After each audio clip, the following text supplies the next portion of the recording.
pass is started with Nurture Nature. Break clear start. Game changer is Danari inside. Persian Empire comes next. Then followed over by Kasilawan. Divine Power Firenze Leonor comes next. Then followed by Royal Jewels Lord J secondless.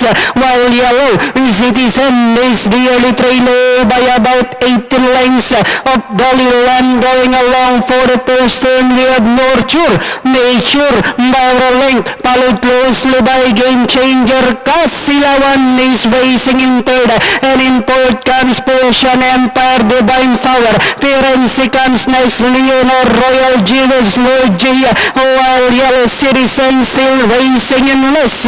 Back to the middle, we have Nurture Nature enjoying a link, and he half leader Kasilawan. Persian Empire now moving upon the inside. Gallery inside. Game Changer Divine Power. Yellow Citizen Royal Jewels. Firenze comes next. Lord J, while Leonor now racing in less, and they are now entering the home stretch. Kasilawan by about 2 lengths.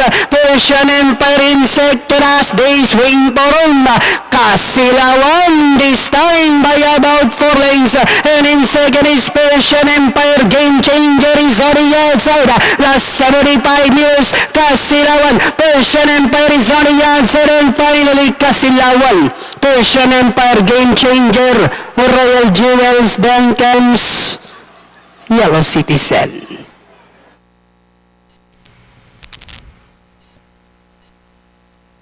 Numero 6, Kasilawan, ridden by JB Hernandez, crossing the wire first.